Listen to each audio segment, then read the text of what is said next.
열왕기의 왕들의 역사가 열왕기 상하, 역대 상하에 기록되어 있습니다.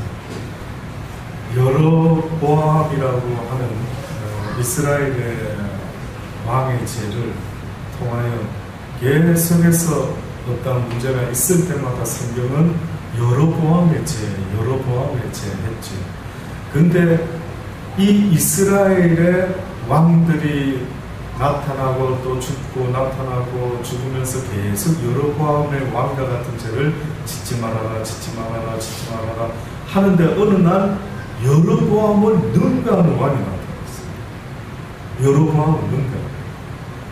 그 유명한 이름이 누군지 혹시 아십니까? 예, 아시로 시작하는 사람인데 아합이라고 하는 왕이 나타납니다. 그래서 오늘 우리가 읽었던 본문의 말씀 보전에 15장 25절부터 보면은요, 유다왕 아사 제2년에 여로보암의 아들 아합이 이스라엘의 왕이 되어 2년을 이스라엘을 다스립니다. 있습니까? 아닌데. 예, 16장 29절이죠. 예. 유다왕 16장 29절에 보면 유다왕 아사 제38년에 오므리의 아들 아합이 이스라엘 왕이 되니라. 오므리의 아들 아합이 사마리아에서 22년을 이스라엘을 다스리니라. 오므리의 아들 아합이 그 전에 모든 사람보다 여호와 보시기에 악을 더욱 행하여 느밧의 아들 여로보암의 죄를 따라 행하는 것을 오히려 가볍게 여기며 시돈 사람의 왕 엣바알의 딸 이세벨로 아내를 삼고 가서 바알을 섬겨 숭배하고 사마리아에 건축한 바알의 사당 속에 바알을 위하여 단을 쌓으며 또 아세라 목상을 만들었으니 저는 그 전에 모든 이스라엘의 왕보다 심히 이스라엘 하나님 여호와의 노를 격방하였더라. 그 시대에 베델 사람 히엘이 여리고를 건축하였는데 저가 그 터를 쌓을 때에 맏아들 아비람을 잃었고 그 문을 세울 때에 말지 아들 수국을 잃었으니 여호와께서 눈의 아들 여호수아로 하신 말씀과 같이 되었더라. 아합 이야기를 하다가 이 마지막에 이런 이야기는 여호수아를 통해서 예언했던 말씀이 이루어진 것을 기억하라. 그럼 또다시 무슨 말이냐면 이스라엘아, 내가 너희들에게 다윗과 약속한 것과 너희가 여로보암과 같은 죄를 짓는 날에는 너희가 어찌 된다는 것을 내가 예언했던 것을 기억하라. 그때를 기억하라. 그러면서 이 아합과 이세벨의 이야기를 언급하고 있습니다. 이세벨 아합이 왕후를 얻을 때에 이 이세벨이라고 하는 여인을 얻었는데 오늘 본문의 이 말씀에도 이야기하는 것처럼 엣바알의 딸이다 그렇게 이야기합니다. 엣바알이다라고 하는 것은 바알과 아스타롯의 제사장을 견임한 자로 유명한 자였습니다. 이름이 엣바알입니다. 그러니까 이름만 들어봐도 이 바알하고 뭔가 연관이 있는데 어찌 이름을 또 이렇게 지었을까 싶을 정도인데 그 아내를 얻은 그 장인어른의 이름이 보니까 엣바알이다. 그러니 어느 정도로 그가 바알을 사랑하고 섬겼느냐라고 물어본다면은 바알과 아스타롯의 제사장을 두 군데나 겸해서 두 교회를 섬기듯이 두 신을 섬기듯이 그렇게 두 신을 우상을 섬겼던 제사장이었다라고 이야기를 합니다. 그래서 이 이세벨을 아내로 지었는데 어떻게 보면은 이 아합이 이스라엘의 7대 왕으로 왕이 되었을 때 자기의 왕자를 견고하게 하기 위해서 옛날의 왕들이 늘 하던 대로 다른 나라의 왕비를 딸을 공주를 또 아내를 삼아서 서로 결속을 다지고 서로 좋은 유대관계를 만들어내기 위한 어떤 정치적인 그런 어떤 행동 중에 늘 이런 행동들이 있어 왔던 것처럼 아마 이 아합도 그렇게 자기의 왕자를 하나님의 보호하심과 은혜로 지키려고 생각 안 하고 인간적인 어떤 제휴를 통해서 방법을 통해서 아마 그 나라를 지키려고 했던 거예요. 결국 이 바알과 아스타로스 섬기는 그 집안의 딸을 데리고 왔을 때 아니나 다를까 이름이 이세벨이라고 하는 이 여인이 시집을 올 때에 바알 신상과 아세라 목상을 가지고 왔다라고 합니다. 그래서 결국은 아합 왕뿐만 아니라 모든 이스라엘 온 신하와 백성들을요 포교할 정도였습니다. 그 뜻밖의 한마디로 말하면 그 여인이 역사적 사명을 띠고 이스라엘 왕에게 시집을 가가지고 그 시집을 와서 무엇을 하려고 애를 썼느냐 하면 바로 그 바알을 포교하려고 그렇게 결심을 하고 아마 작정을 했던 거예요. 결국 하나님께서 참다 못하시고 오늘 말씀에도 방금 읽었던 말씀에도 뭐라고 이야기합니까? 이스라엘 그전에 모든 이스라엘 왕보다 심히 이스라엘 하나님의 여호와의 노를 격발하였더라. 단어들을 쓸 때마다 잘 한번 성경을 읽으실 때마다 하나님의 마음을 헤아려 보시기 바랍니다. 성경에 이 격발했다라고 하는 이런 표현들, 사울이 막 시기심이 막 격발해가지고 막 다윗을 죽이려고 했을 때에 그 막 비정상적인 듯한 그 모습들처럼 도대체 만군의 여호와 하나님을 뭘로 격발시킬 수가 있고 뭘 가지고 하나님을 열받게 만들어낼 수 있을까? 그렇게 인자하신 하나님, 온유하신 하나님인데 그 하나님을 열받치게 할 수 있는 놀라운 어떤 것 하나를 발견하는데 그게 뭐라고요? 하나님이 그렇게 하지 말라고 하는 나 여호와 외에는 다른 신이 없으니 나를 섬기되 그 어떠한 우상을 너희들 앞에 두지 말라고 신신당부를 했는데 결국은 또 어떻게 합니까? 아합 왕 때 이렇게 어마어마한 희한한 일을 벌이고 마는 것입니다. 그때 드디어 등장하는 그 유명한 하나님의 종 엘리야라고 나타납니다. 엘리야의 이름은 여호와는 하나님이시라 이 뜻입니다. 여호와는 하나님이시다. 그러니까 엘리야의 이름 자체도 그렇지만은 그 엘리야를 이 최고로 우상을 섬기기 시작한 이 이스라엘 땅에 이러한 주의 종을 보내었다라고 하는 것이 상당히 의미심장하죠. 다시 말해 내 종의 이름은 엘리야라. 그의 이름은 여호와는 하나님이시라 라고 하는 뜻이 있는 이름. 한마디로 여호와 하나님을 왜 인정하지 못하고 너희가 또다시 우상을 숭배하게 되었는고라고 하는 거예요. 첫 번째 엘리야가 등장하면서 어떤 예언을 하게 되는지 오늘 읽었던 17장에 나와 있습니다. 엘리야가 아합 왕에게 고하되 나의 섬기는 이스라엘 하나님 여호와의 사심을 가리켜 맹세하노니 내 말이 없으면 수년 동안 우로가 있지 아니하리라. 다시 말해서 이제 이 시간부터 온 땅에 우로가 내리지 아니하리라. 이슬도 없고 비도 없고 완전히 물기라고는 도무지 찾아볼 수 없는 그러한 일들이 지금부터 시작되리라 라고 그렇게 예언을 합니다. 그리고 나서 이 이세벨이요 얼마나 이 여자가 독한 여자였는지 아합을 능가합니다. 왜 갑자기 보니까 여호와의 말씀이 엘리야에게 임하여 가라사대 너는 여기서 떠나 동으로 가서 요단 앞 그릿 시냇가에 숨어라 이렇게 이야기를 합니다. 뭐가 그렇게 상황이 어떻길래 얼른 피해서 숨어 있어라. 이 이세벨 여인이요 여호와의 선지자 주의 종들을 얼마나 찾아내서 죽이는지 누가 하나님을 예배드리는 선지자 제사장이 있다 찾아내서 죽이는 야 신고해라 누가 혹시나 바알 신과의 어떤 신을 섬기게 하는 자가 있으면 그 신이 이스라엘의 그 전에 여호와 하나님이든 누가 되든 간에 내가 용서하지 아니하리라. 아주 무서운 여자였습니다.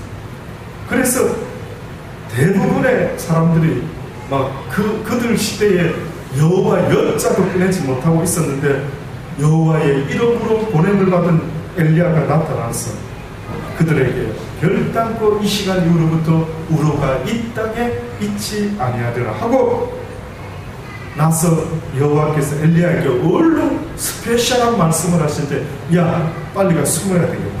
떠나서 동으로 가서 요단 앞 그릿 시냇가에 숨으라. 그 시냇물을 마시라. 내가 까마귀들을 명하여 거기서 너를 먹이게 하리라. 저가 여호와의 말씀과 같이 하여 곧 가서 요단 앞 그릿 시냇가에 머물며 까마귀들이 아침에도 고기를 저녁에도 떡과 고기를 가져왔고 저가 시내를 마셨더니 땅에 비가 내리지 아니하므로 얼마 후에 그 시내가 마르니라. 너무나 유명한 이야기 중에 하나입니다.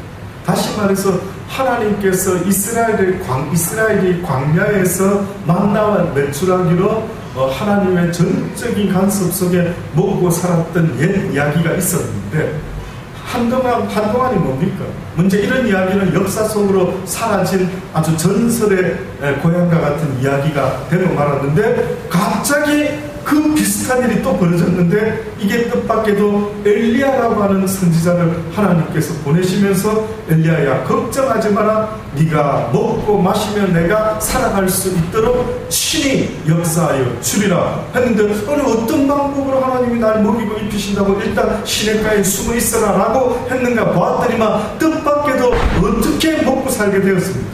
까마귀를 통해서. 까마귀를 통해서. 가끔 우리가 요즘 잘 지내십니까? 할 때에 우리 옛날에 전도사님이 송전도사 까마귀를 보내주셔서 그랬습니까? 맞습니다. 까마귀를 보내줘가지고 어느 날 요즘에도 뜻밖에도 인간 까마귀를 통해서 때로는 먹을 것, 때로는 입을 것이 나타날 때도 있지 않습니까? 저도 옛날에 시드니에서 전도사 생활하면서 공부하며 학비를 내며 여러 가지 좀 경제적으로 어려울 때에 세상에 어느 날 집에 와 보니까 웬 봉투 하나가 또 걸려있는데 보니까 그게 고기가 몇 근이 담겨져 있어요. 또 그 고기도 뭐 아직까지도 누가 그 고기를 보냈는가 긴갔는가 싶은 어떤 그런 일들이 생기더라고요. 이 시대에도 어떻게 보면은 하나님을 전적으로 믿고 따르는 그들에게 하나님은 이 엘리야에게 허락한 약속을 허락하고 있다는 사실을 잊지 마시기를 바랍니다. 문제는 믿음 없기 때문에 그런 것입니다. 성경은 뭐라고 이야기합니까? 하늘을 가는 새를 보아라. 또 들에 피는 백합화를 보아라. 누가 가꾸고 입히지 않는 것 같아 보이지만은 그러나 나 만군의 여호와가 그것 모든 것들을 다 기르고 또한 키우는 것 아니겠느냐. 하물며 나의 형상을 따라 지음을 받은 너희 일까 보냐. 믿음이 없는 자다. 믿음이 없는 자다. 그러니까 이것을 어찌하여 믿으라고 말만 믿기만 하면 이렇게 쉬운 게 없는데, 언젠가도 말씀드린 대로 중풍병자를 내려드렸을 때에 너희 내가 네 죄를 사하겠다. 무엇이 더 쉽겠느냐? 침상을 가지고 걸어가라라는 말이 쉽겠느냐? 내가 너 죄를 사하겠느냐라고 하는 말이 쉽겠느냐? 어떻게 보면 하나님 편에서는 너희들에게 오히려 쉬운 것은 믿습니다 하고 그냥 믿고 죽으면 죽으리라는 게 오히려 어떻게 보면 더 쉽다 이거죠. 그런데 먹고 살 거라고 애를 쓰려고 하는 그 순간부터 오히려 믿음은 온데간데 없어지고요. 여러분과 저의 삶이 날마다 수고하고 무거운 짐진 자의 모습과 같이 살아가고 있지는 않는지 한번 돌아보시기 바랍니다. 저는 어느 때는요, 내가 인생을 애를 쓰고 잘 사는 듯해 보이지만 그 모습은 어느 순간에 보면은 굉장히 무겁고 허무하고 힘들다라는 느낌을 받을 때가 많습니다. 언젠가도 한번 말씀을 드렸던 것처럼 시드니에 있을 때에 어느 신학교에서 사모와 제가 이제 나름대로 공부하면서 그 매점을 잠깐 운영했던 적이 있었어요. 그 매점에 온 가족이 다 출근을 했는데 아이들은 그곳에서 자라고 또 사모는 거기서 불고기를 만들고 불고기 빵을 운영해서도 만들어 보고 이렇게 하면서 신학교에서 온 가족이 출근했던 적이 있습니다. 저는 수업을 받으러 교실로 올라가고 그때 이제 뭐 불고기, 어설프게 불고기 빵, 뭐 조금 응용해서 또 다른 거 비빔밥도 만들어 보고 뭐 이러면서 지나오는 길에 빵가게 중국 아주머니가 운영하는 빵가게를 들려서 늘 넣을 빵을 한 봉투씩 사가지고 그렇게 갔습니다. 어느 날 그 빵집 아줌마가 뭘 하는 사람인가 궁금했는지 뭐 하는 사람인데 아침마다 빵이 그래 많은 건 아니지만 그래도 가정에서 먹기는 좀 많아 보이고 어떻게 저런 양을 저 매일같이 와서 사다가 또 어느 때 방학이 되면은 한두 달 또 보이지도 않다가 또 나타나가지고 또 빵을 사가지고 가고 아마 궁금했던 모양입니다. 뭐 하는 사람입니까? 그래서 신학교에 캔틴을 운영하고 또 저는 그것에 또 학생이기도 하고 저희 와이프가 또 이렇게 그래서 조그만하게 하고 있습니다. 그랬더니만 이 아줌마가 갑자기 이 중국 아줌마가 우리를 좋겠다라고 부러워하는 아니 뭐가 우리가 그렇지? 오히려 우리가 볼 때는 본인이 아주 좋은 목에 아주 빵가게를 열어가지고 아침 일찍부터 새벽에 열기 때문에 아침 출근하는 사람들도 빵을 사가고 그 자리에서 즉석으로 그 롤빵에다가 자기들이 또 해주는 그게 있어가지고 샌드위치처럼 만들어가 또 사가기도 하고 아침에 참 잘 되는 빵가게 중에 하나인데 얼마나 돈도 많이 벌고 근데 뜻밖에도 그분이 했던 말이 아직도 기억이 나는 거예요. 돈은 자기가 많이 벌는지 모르겠는데 오랫동안 하다 보니까 무슨 생각이 드냐면 내 인생은 뭐지? 매일 아침같이 다람쥐 쳇바퀴 돌듯이 매일 아침 일어나가지고 빵문을 열고 있고 그러고만 피곤해도 쉬지도 못하고 온 남편과 이렇게 식구들이 붙어서 그 빵가게를 그저 운영을 하고는 있는데 쉼이 없다. 1년 360일 쉬는 날이고요. 그 이야기를 들었을 때 그렇다. 내가 먹고 살려고 애를 쓰는 어떻게 보면 인생이 내가 욕심을 내면 낼수록 더욱더 내 인생이 가만히 돌아보면 여러분 좀 지치지 않습니까? 좀 피곤하다는 생각 해보신 적 없습니까?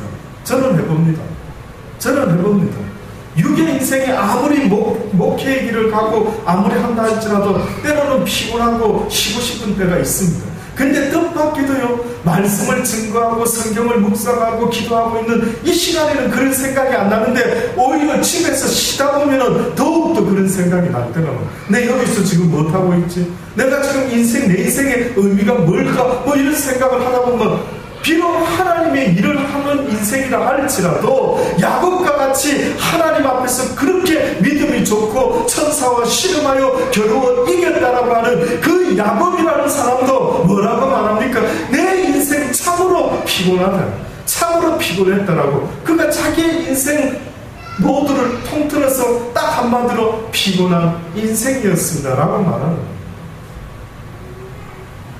아무것도 아닌 것 같지만 이 엘리야를 통해서 하나님께서 약속의 말씀을 하시고 엘리야가 그 시냇가에 숨어 있었을 때에 오늘 말씀해 보니 까마귀들을 명하여 그를 먹게 하시는데 무엇으로 채운다고? 아침에는 떡과 고기를, 저녁에도 떡과 고기를, 저가 시내를 마시면서 생수를 마시면서 산에서 나오는 흐르는 물을 마시면서 그렇게 하나님의 뜻을 쫓아 살게 되었다라는 이것을 이렇게 보여주고 있는 것입니다. 어떤 의미가 있습니까? 그래, 우리의 삶의 의미가 먹고 마시는 것이 똑같다라고 한다면 그 목적이 달라져야 됩니다. 그 목적이 바로 이와 같이 하나님의 뜻을 이루기 위해서 고생하는 것이라면 그 가치가 있지만은 그렇지 아니하고 똑같은 먹고 마시는 삶이라 할지라도요 무엇을 쫓아서 고생을 하고 있는지를 돌아볼 때에 그 차이는 어마어마하게 크다라고 저는 생각합니다. 왜 오늘도 살아야 되는 거예요? 내가 오늘도 무엇 때문에 먹고 마시며 무엇 때문에 이렇게 애를 쓰고 하나님 앞에 나와서 기도하며 찬양하며 말씀을 사모하는 간절함으로 오늘 하루도 살아가는 그 목적이 있다면 주의 선하신 뜻을 나타내기 위함이라는 사실도 또한 잊어서는 안 됩니다. 내 하나가 엘리야와 같을 때에 그 당시 때에 모든 하나님의 종들이 다 죽음으로 끝나고 말았지만은 유일하게 하나님의 뜻을 받들고 살아왔던 그 엘리야라는 사람의 삶과 같이 우리의 인생도 이 시대에 하나님이 기뻐하시고 내 삶을 통하여 하나님의 선한 뜻이 나게 되기를 하나님은 원하고 있는 겁니다. 결론은 그것입니다. 물론 내 하나 정도 잘 믿고 간수해서 하늘나라 오는 것도 참 중요하겠죠. 그러나 나와 내 가족과 나아가서 내 이웃에게까지 하나님의 그 영광을 나타낼 수 있는 그러한 하나님의 삶을 사는 일은 참으로 가치가 있다. 그 어떤 것보다 가치가 있다. 지금도 아무런 영향력을 행사하지 못하는 듯한 삶의 모습을 느낀다면 날마다 자기를 돌아보시기 내가 하나님을 안다라고 하는 것, 말씀을 가졌다라는 것, 그것은 내 속의 모든 삶의 향기가 바뀌어져야만 되는 겁니다. 내가 말씀을 품었다라는 것은 성경에 뭐라고까지 말했다고요? 내 말이 네 안에 거하고 네가 내 안에 거하면 뭐라고요? 무엇이든지 구하라. 그 말은 모든 하나님의 영광을 드러내기에 조금도 부족함이 없는 삶을 살게 되리라. 하나님 말씀을 품은 자가 뭘 구할 것 같습니까? 세상의 유익을 구할 것 같습니까? 아니지요. 하늘의 뜻이 하늘에서 이루어진 것 같이 예수 그리스도를 통하여 이루어졌던 것 같이 오늘 이 시대에도 나를 통하여 하시고자 하는 하나님의 선한 뜻이 이루어지기를 원합니다. 그 뜻을 위하여 무엇이든지 구하면 네가 능치 못함이 없을 것이라고 말한 겁니다. 무슨 그렇게 되면 야 신나겠다, 내가 부자 되게 기도를 해야지, 원수 갚아달라고 해야지, 그렇게 할 수가 없는 거예요.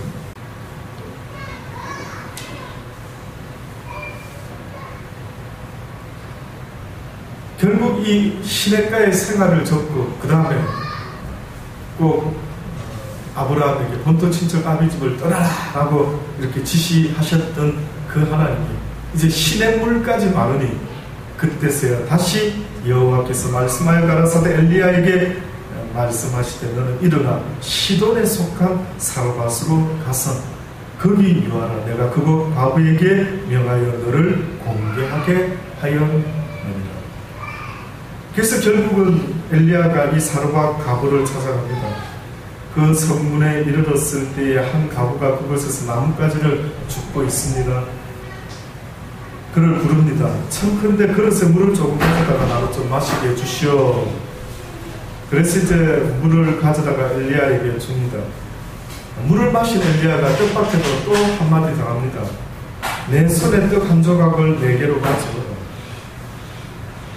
라고 부탁을 했을 때에 그 여인이 대답합니다. 가로되 당신의 하나님 여호와의 사심을 가리켜 맹세하는 나는 떡이 없고 다만 통에 가루 한 움큼과 병에 기름 조금 뿐이라. 내가 가지 나뭇가지 두엇을 주어다가 나와 내 아들을 위하여 음식을 만들어 먹고 그 후에 내가 죽으려고 이제 작정하고 있는데 어찌하여 그 속 사정도 모르고 이 하나밖에 없는 이 떡가루를 갖다가 당신이 달라고 합니까? 조금 뭐라고 말하는 것입니까? 우리도 먹을 게 이거밖에 없으니 죄송한데 그런 염치 없는 말씀 하시지 말고 딴 데 가서 알아보시지요. 뭐 이런 뜻 아니겠습니까? 그런데도 이 엘리야가 또 다시 말합니다. 두려워 말고 가서 내 말대로 하려니와 먼저는 그것으로 나를 위하여 작은 떡 하나를 만들어 내게로 가져와라. 그 후에 너와 내 아들을 위하여 만들라. 이 말이 상식적입니까? 상식적이지 않는 이야기입니다. 상식적이지 않습니다. 상식적이지 않죠. 왜 상식적이지 않습니까? 지금 분명히 어떻게 보면 이 떡가루는 딱 몇 인분 정도 나온다고요? 1인분 정도. 그래서 엄마와 아들이 1인분 정도 나누어서 그렇죠? 그러면 이 엘리야에게 1인분을 만들어서 주고 나면은 그 다음에 있을 리가 없습니다. 없죠. 근데 지금 희한한 소리를 하는 거죠. 상식 밖에서 먼저 만들어 주고 그 다음 걸 가지고 네가 먹었으면 좋겠다 이렇게 이야기를 하는 것입니다. 그럴 때에 이 여인이 성경에는 뭐라고 구체적으로 표현을 안 했지만 그 말에 순종을 한 것 같습니다. 보니까 이렇게 말하고 있습니다. 이스라엘 하나님 여호와의 말씀이 나 여호와가 비를 지면에 내리는 날까지 그 통에 가루는 다하지 아니하고 그 병에 기름은 없어지지 아니하리라 하셨느니라. 가서 이 말을 듣고 믿고 나를 위하여 먼저 떡을 좀 만들래. 저가 가서 엘리야의 말대로 하였더니 저와 엘리야와 식구가 여러 날 먹었으나 여호와께서 엘리야로 하신 말씀과 같이 통의 가루가 다하지 아니하고 병의 기름이 없어지지 아니하니라. 그러니까 뜻밖에도 통과 병에 분명히 떡을 다 만들고 비워졌는데 또 어떻게 됐다고요? 채워지고 쓰면 채워지고. 그러니까 이 뜻은 통과 기름병에 마르지 않았다. 그러면 무슨 묘한 느낌이 납니까? 부지런히 이 통의 것을 비우면 또 채워지고, 안 비우면 안 채워지고, 한 병 그대로 있고, 계속 퍼서 주변에 이웃에 나누면 어떻게 해요? 몇 병을 쓰고 있는데도 부족함이 없는 엄청난 부자의 삶과 같이 살아가는 놀라운 모습이 있다. 그래서 기독교의 부자가 뭐예요? 기독교의 그 부자의 모습이 뭘까라고 물어볼 때 쌓아두는 부자가 아니죠. 기독교인의 부자는 날마다 쓰는데 이상하게 줄지 않는 부자. 이것이 바로 성경에서 말하는 하나님의 말씀을 쫓는 부자 아니겠습니까? 그러니 성경이 뭐라고 증거합니까? 마지막 때에 네가 재물을 쌓았도다. 어찌하여 그런 증거를 남겼느냐? 어찌하여 네가 하나님 앞에 섰을 때 마지막 때에 네가 어찌하여 재물을 쌓아 그 재물에서 아주 냄새가 나는, 이런 썩는 냄새가 나는 이런 일을 네가 행했느냐? 그래서 성경에 부자가 하나님의 나라에 가는 것이 낙타가 바늘기로 들어가는 것보다 더 어렵다라고 더 어렵다라고 말했던 그 부자의 의미는 남을 위하여 쓸 줄 모르는 부자예요. 그러니 하나님은 우리가 만약에 하나님께 채워줘 보십시오, 쌓도록 해주십시오, 그러면 내가 다른 사람을 위해서 좋은 일 좀 하죠, 이런 이야기를 너무 많이 들었습니다. 저는 어떤 분들 참 저희 가까운 분 중에도 그런 이야기를 저도 들어봐서, 아유 나도 참 부자가 됐으면 선교사님도 대접하고 막 교회에서 뭐 전도하는 일에 막 쓰고 또 뭐 교회를 세우는 일에 막 쓰고. 근데 안타깝게 왜 하나님은 나한테 이 부자를 안 만들어 주실까? 나는 진짜 주의 일을 위해서 막 하고 싶은데, 이렇게 말하는 사람의 소리를 혹시 여러분 들어보신 적 있습니까? 주변에? 예, 있죠. 많이들 들어만 안타까워하면서 내가 나를 부자 안 만들어 주시고 내가 부자 됐으면 진짜 좋은 일 많이 할 텐데, 그런데 뜻밖에도 하나님은 네가 지금 현재 부자의 모습으로 나타내 보이라고, 먼저 네 믿음을 보이라고, 뜻밖이죠. 네 가진 것으로 먼저 물 위에 던져 보아라라고 하나님은 지금도 말씀합니다. 그러니 하나님의 자녀들 가운데 가난한 자라는 것은 사실은 있을 수가 없는 것입니다. 하나님을 정말 믿는다라고 하면 그 믿음이 어디까지 가야 된다고요? 내가 이웃을 위하여 그 곡식을 뿌릴 때에 굶어 죽으면 죽으리라라는 마음 상태까지 가 있는 것을 성경은 믿음이다라고. 너에게 믿음이 있는지 내가 보기를 원한다 할 때, 내가 주를 위하여 죽기를 원하나이다, 죽으면 죽으리이다, 이러한 마음 상태, 이 상태를 성경은 온전한 믿음, 순종의 믿음, 죽음도 두려워하지 않는 믿음을 가졌구나. 그러니 사마귀는 늘 우리를 위협하는 게 뭐라고요? 야, 너도 코가 석자인데, 야, 너 그러다가 굶어 죽으면 어떻게 하려고? 계속 협박하는 게 어떻게 보면 우리의 궁극적인 하나님의 선한 일을 하지 못하게 움츠리게 만드는 마음은 죽음이라고 하는 협박 아닙니까? 까짓 거 죽으면 죽지 할 때 겁나는 거 있습니까? 그때는 없습니다. 과연 죽음이라는 것보다 더 내가 겁내하는 거 뭐 있습니까? 한번 가만히 돌아보십시오. 죽음이라고 하는 것보다 내가 겁내하는 게 과연 뭐가 있을까?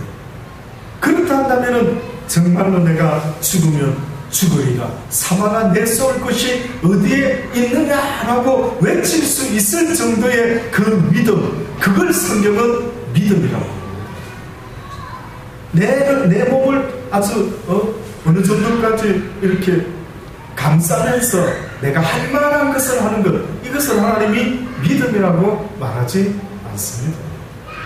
그래서 아브라함의 믿음을, 아브라함이 믿음의 조상이 됨이 무엇 때문이냐라고 물어볼 때 성경은 뭐라고 증거한다고요? 그가 갈 바를 알지 못하고, 자칫하면 가다가 죽을 수도 있고, 가다가 엉뚱길로 가가 평생을 갖다가 나그네 생활을 할 수도 있는데 뭘 붙잡고 나가대? 말씀만 붙잡고 나가대. 한번 상상을 조금 해보시렵니까?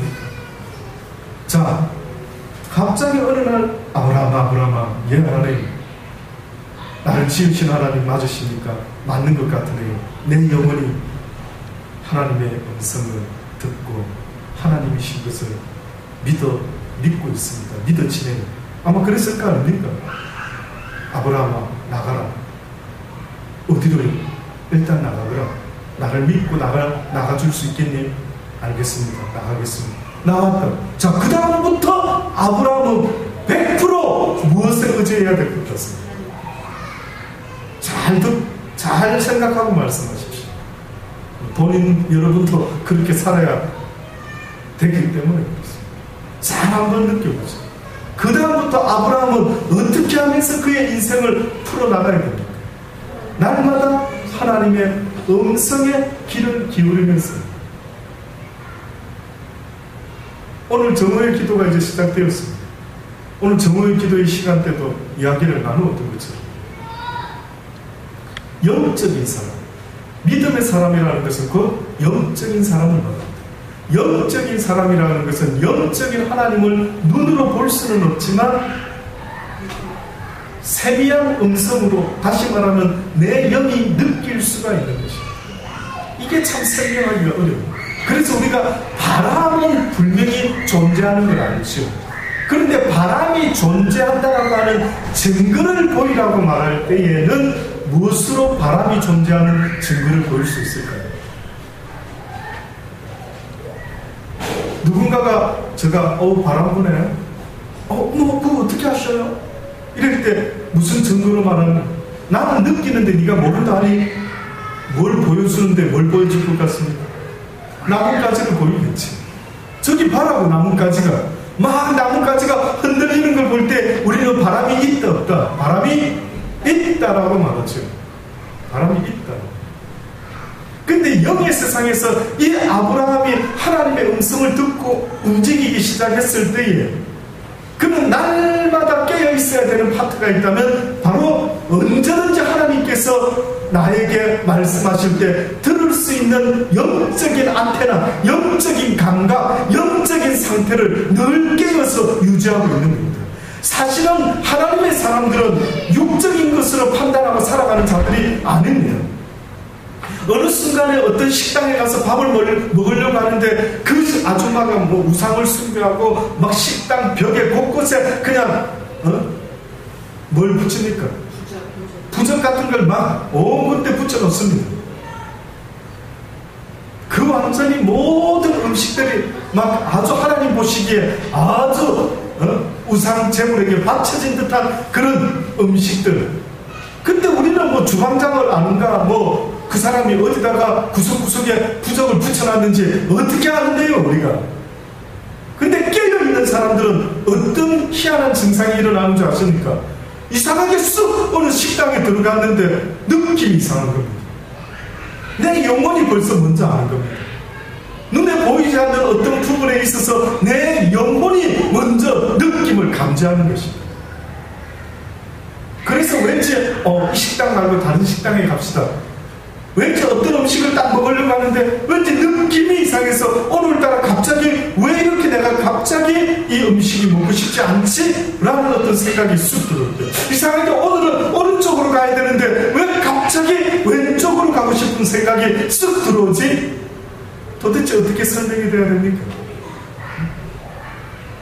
하나님의 사람들, 영적인 사람들은 여호와께서, 성령께서 이끌어 가시는 사람들인데 그들이 인도함을 받을 수 있는 어떠한 안테나나 어떠한 것이 있다면 그것은 어떠한 논리적인 이해할 수 있는 어떤 것들이 아니라 어떻게 보면 모든 게 다 영적인 거예요. 나의 바는 알지 못하지만 하나님께서는 모든 것을 다 아시기 때문에 그분은 나의 생각보다 더 크고 넓고 깊기 때문에 그분의 뜻을 쫓아갈 뿐인 것입니다. 우리는 한 치 앞을 모르고 달려가고 있지만 하나님은 뭐라고요? 다 아십니다. 시작과 끝을 다 알고 계십니다. 내가 얘를 일로 이끌어서 이렇게 인생을 좀 힘들게는 했지만 이것이 끝나고 나면 내가 이렇게 이끌어 가리라. 모든 계획이 누구에게 다 있다고요? 하나님께 이미 다 있다라고 말씀하는 겁니다.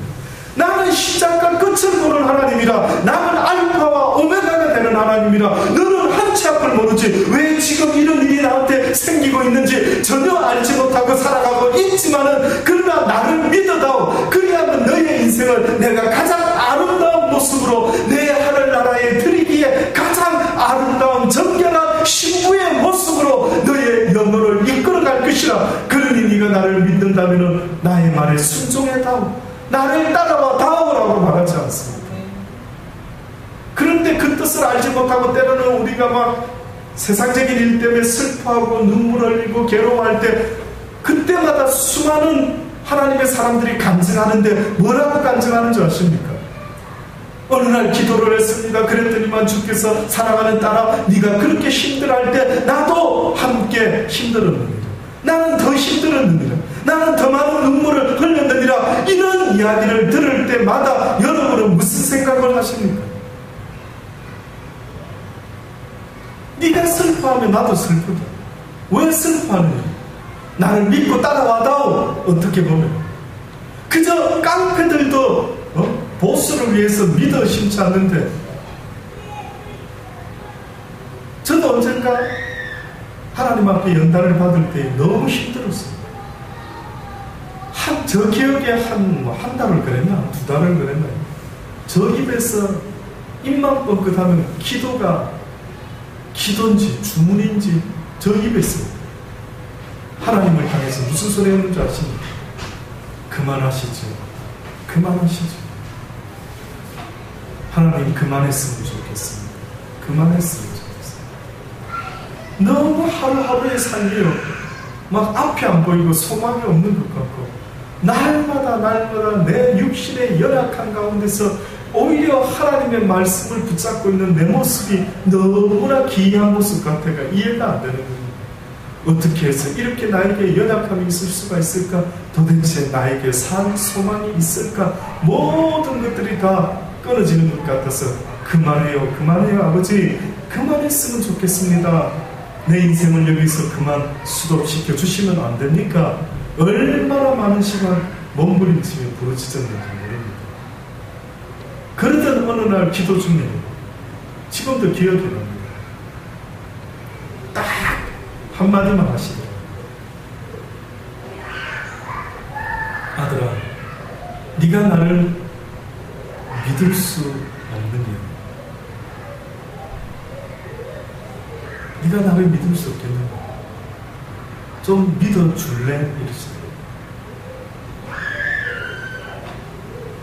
그때 저 속에서 부르짖는 믿고 싶어요. 나도 믿고 싶어요, 주를. 그런데 그게 안 돼요. 너무 그냥 힘들어요. 아버지 도와줘요. 내 입에서 주여 믿습니다라고 주의 말씀을 쫓아 이 어렵고 힘든 길을 갈지라도 오히려 주와 함께 동행하며 기뻐하며 즐거워하며 찬양하며 갈 수 있는 그 아름다운 선진들의 믿음을 본받아 저도 그러고 싶어요. 그럴 수 있게 도와주세요. 그랬던 적이 있어요. 믿어줄 수 없겠네요. 네 머리로 네 인생이 다 이해가 안 되네. 내가 왜 지금 이런 어려운 고난에 있을까? 왜 나만 이런 고난을 당하는 것 같을까? 내가 무엇을 잘못했을까? 잘못했으면 지적을 해주시던가 그런 말씀도 없는 것 같은데 왜 내 인생에 이런 일들이 있어야 되는지 잘못했으면 내가 회개하고 깨닫고 싶은데 그 이유를 모르니 너무나 답답합니다 라고 하면서 얼마나 하나님 앞에 어떻게 보면 불평과 불만과 몸부림 속에 부르짖음, 얼마나 하나님이 들으실 때 가슴이 아프셨는지 어떻게 보면 나를 믿어줄 수는 없겠네요. 네가 이해가 안 되면 나를 믿어다. 그렇죠. 우리는 사실은 다 이해하고 살아가는 삶이 아닙니다. 인생의 의미가 뭡니까라고 했을 때 인생이라는 것은 무엇을 알고 살아간다고 말하기는 너무나 우리의 인생의 시간이 짧고 우리의 지식은 너무나 작기 때문에 내 인생을 뭘 알고 산다 과연 말할 수 있습니까? 여러분이 지금까지 살아오면서 무엇을 얼만큼 아시는데요? 여러분이 지금까지 살아오면서 어느 분야에 무엇을 얼마나 알고 살아간다고 생각합니까? 박사라 할지라도 겨우 어느 부분에 한 분야 정도 아는 거지 그 사람이 모든 걸 다 아는 게 아니지 않습니까? 도대체 무엇을 우리가 알고 산다고 말할 수 있을 거예요. 그래서 성경은 하나님을 안다라고 할 때 먼저 믿음 없이는 하나님을 배울 수가 없느니라. 그래서 믿음으로 말미암아 믿음에 이르게 된다라고 성경이 너희들에게 말하고 있지 않느냐. 어찌하여 믿음이 없는 자들이 만군의 여호와가 없다라고 말하느냐. 너희가 여호와를 알기를 원한다면 먼저 너희에게 여호와에 대한 믿음이 있기를 바라는 것입니다. 그 믿음 없이는 하나님을 알 수도 없습니다. 그래서 믿음으로 말미암아 하나님을 배우고 하나님의 그 지식의 말씀을 통해서 내 믿음이 장성한 믿음의 분량에까지 이르게 될 때 궁극적으로 네 믿음대로 될지어다 네 믿음으로 나의 나라에 오라라고 하나님은 말씀하고 있는 것입니다. 그렇습니다. 우리에게 그런 믿음이 있어야 되는데 오늘 엘리야를 만난 이 과부는 뜻밖에도 그 위급한 상황에서 자신도 이걸 먹고 살아야 되는 그 마지막 떡 하나가 있을 때 어떤 생각을 했을까? 잘은 모르겠는데 이런 생각도 있지 않았겠습니까? 그래, 내가 어차피 이 떡 하나 먹고 죽는 거나 저 하나님의 사람한테 주고 죽는 거나 무슨 그런 대단한 차이가 있을까? 그래, 아마 그런 마음도 없잖아 있었는지 모르죠. 맞습니다. 그렇게라도 믿을 수 있기를 주의 이름으로 축원합니다. 그렇게라도 믿을 수 있기를. 어차피 인생은 오늘 밤에도 내일도 내가 어떻게 될 줄 아는 사람이 있습니까? 어차피 어떻게 하다가 나도 죽게 될지 아무도 모르는데 오늘이라고 하는 이 시간에 내가 그래도 오늘이라고 말하는 이 시간에 내가 할 수 있는 그것이 있다면 바로 이 과부와 같이요 하나님의 순종함으로 한번 해보자. 그래서 결국은 그 병과 기름병과 그 곡식통이 마르지는 아니었다. 근데 이까지만 해서 이야기가 딱 끝나면 아름답게 끝나겠는데 보니까 또 무슨 일이 또 벌어집니까? 그 추모의 여인의 아들이 어떻게 됐다고요? 병들어 정세가 심히 유중하다가 숨이 끊어졌는지라. 이때 여인이 조금 전까지 어떻게 보면 시간상 얼마나 흘렀는지 모르지만 정말 나름대로 놀라운 기적을 체험하고 있는데 그 마음속에 의심이 또 찾아왔죠. 무엇 보고? 아들의 죽음 앞에서 신에 대한 또 하나님에 대한 의심을 하기 시작합니다. 그렇게 엄청난 경험을 하고 있는데 그때 뭐랍니까? 여인이 엘리야에게 이르되 하나님의 사람이여 당신이 나로 더불어 무슨 상관이 있기로 내 죄를 생각나게 합니까? 왜 내 자식의 죽음을 통해서 내가 혹시나 어떤 죄가 있어서 이런 인생의 슬픈 대가를 치르고 있는 것은 아닌가 하고 어찌하여 나에게 이런 것을 생각나게 합니까? 왜 나로 괴롭힙니까? 왜 나로 괴롭게 지금 하고 있습니까? 내 아들을 죽게 하려고 내게 오셨나이까? 원망과 불평을. 그때 엘리야가 뭐라고 이야기합니까? 딸아, 네 아들을 내게 달라. 그러고 나서 그 아들을 데리고 자기 다락방으로 올라갑니다. 엘리야가 여호와께 부르짖어 기도합니다. 나의 하나님 여호와여, 주께서도 내가 우구하는 지 과부에게 재앙을 내리사 그 아들로 죽게 하셨나이다. 과부에게 아들은 뭡니까? 과부에게 아들은 뭘까요? 모든 것 아닙니까? 어떻게 보면 삶의 낙, 소망, 모든 것 아닙니까? 아브라함에게 있어서도 어떻게 보면 그의 가장 인생의 낙과 소망 상황이 되는 게 있다면 뭐였을까요? 이삭이지 않았겠습니까? 어떻게 보면 하나님께서는 꼭 어떤 상황일 때에 왜 이렇게 극단적인 걸 요구할까? 막 그냥 적당히 내가 할 만한 것을 요구하면 될 텐데 왜 꼭 예를 들어도 왜 꼭 사건을 만들어도 왜 이렇게 내 인생에 있어서 너무나 귀하게 생각하는 그것을 갖다가 걸고는 나에게 시험을 하십니다. 아주 안타까운 생각이 들기는 합니다. 그래서 그 여인도 너무나 속상한 거죠. 뭐 다른 것 같으면 막 그저 어떻게 한번 넘어보겠는데 왜 하나밖에 없는 내 아들을 죽게 했어? 그 원망이 누구한테 팁니까? 아이고, 희한한 사람 아닙니까? 뭐 엘리야가 때렸습니까?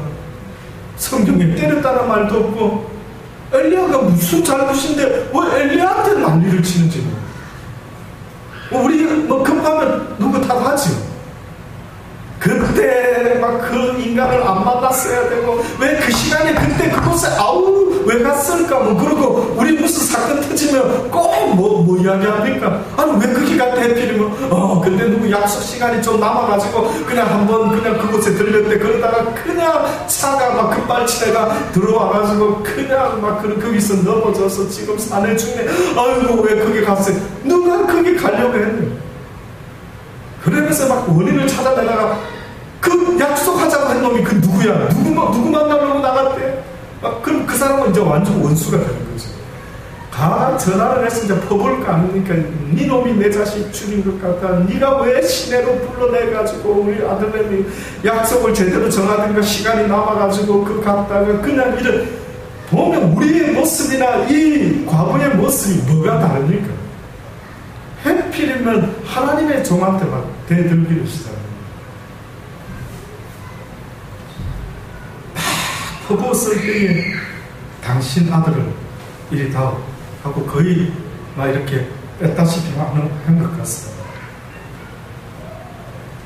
그 아이 위에 몸을 3번 펴서 엎드리고 여호와께 부르짖어 가로되 나의 하나님 여호와여 원컨대 이 아이의 혼으로 그 몸에 돌아오게 하옵소서 하니 여호와께서 엘리야의 소리를 들으시며 그 아이의 혼이 몸으로 돌아오고 살아난지라. 엘리야가 그 아이를 안고 다락에서 방으로 내려가서 그 어미에게 줍니다.